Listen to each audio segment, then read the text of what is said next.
नमस्कार, मैं हूं आपके साथ मयंक। तो देखिए सर, जो मतदाता सूची पुनरीक्षण है, इसको लेके सुप्रीम कोर्ट में आज सुनवाई थी और सुप्रीम कोर्ट को की तरफ से इस पूरे मामले में एक बड़ी टिप्पणी की गई है। इस मामले में सुनवाई के दौरान सुप्रीम कोर्ट ने कहा कि एसआईआर वोटर फ्रेंडली है। जस्टिस सूर्यकांत और जस्टिस बागची की बेंच इसकी सुनवाई कर रही है। जस्टिस सूर्यकांत की तरफ से ये बात कही गई कि ये जो है पूरा सर की प्रक्रिया है, ये एसआईआर जो है ये वोटर फ्रेंडली है और ये वोटरों के खिलाफ नहीं है।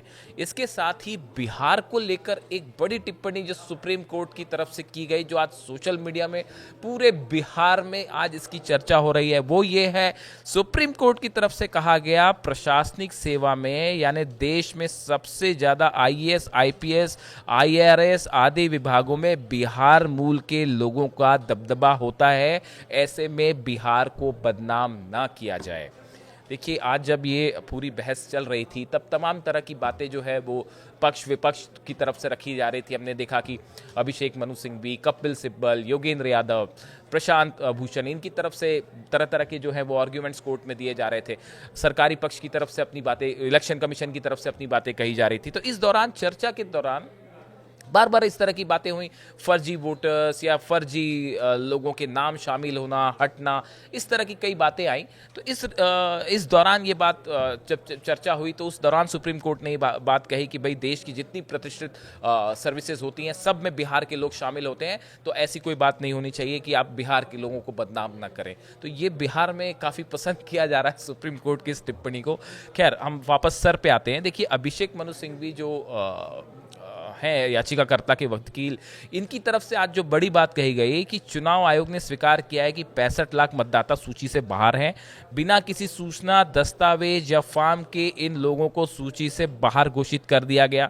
इनमें मर चुके, पलायन कर चुके, 2 या उससे ज़्यादा राज्य में रजिस्टर्ड लोग सूची से बाहर हो गए। यह प्रक्रिया कहीं भी नहीं की जाती है। अभिषेक मनु सिंघवी का कहना था कि जिस तरह से ये 65 लाख लोगों को मतदाता सूची से बाहर किया गया है, इसके लिए जो प्रोसेस फॉलो की गई है वो ठीक नहीं है। उसके ऊपर जो है अभिषेक मनु सिंघवी की तरफ से सवाल उठाए गए थे। अभिषेक मनु सिंघवी ने यह भी कहा कि पासपोर्ट और अन्य दस्तावेज कम ही लोगों के पास है। इस दौरान सुनवाई कर रहे जस्टिस बागची ने अभिषेक मनु सिंघवी से कहा कि हमें आपका आधार को बहिष्कार करने का तर्क हमें समझ आ रहा है, लेकिन अन्य दस्तावेजों की संख्या का मुद्दा वास्तव में मतदाताओं के अनुकूल है, उनके खिलाफ नहीं है।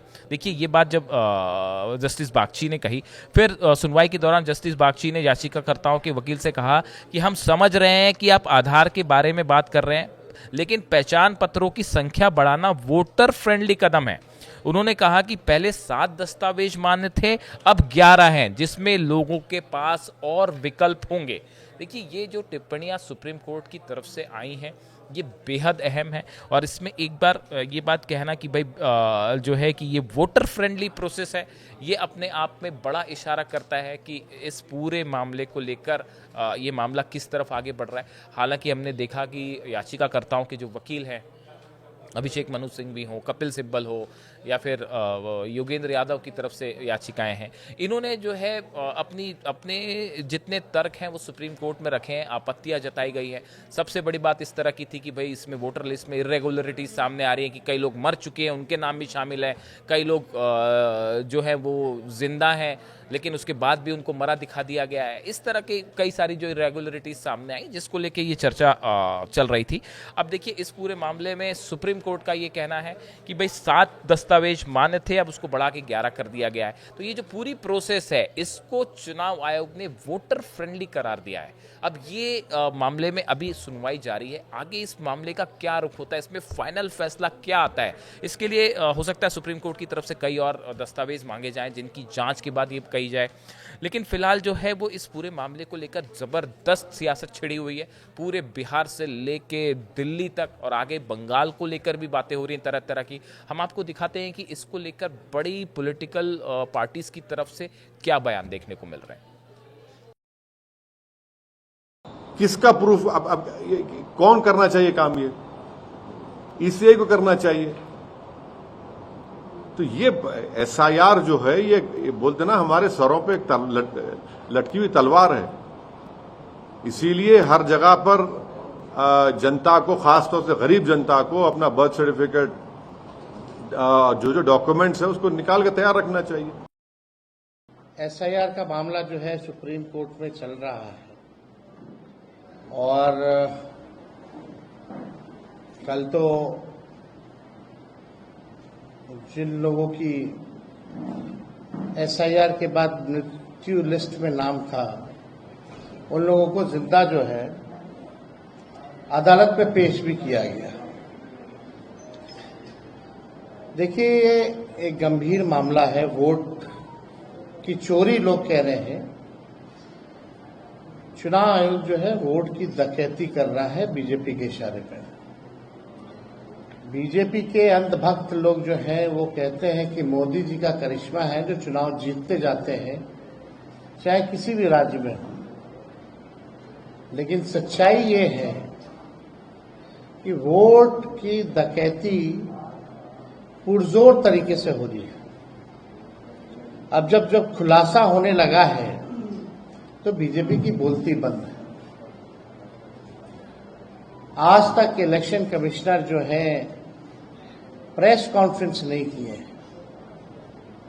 आज तक ऐसा कभी नहीं हुआ। और आज आप देखिएगा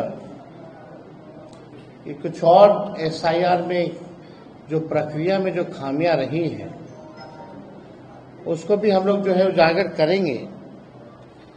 लेकिन पहले बीजेपी का एक फॉर्मूला होता था चुनाव हराने का। सीबीआई, ईडी, इनकम टैक्स को लगाया जाता था। जब ये सब बेकार हो गई एजेंसियां तो इलेक्शन कमीशन को जो है आगे जो है किया जा रहा है।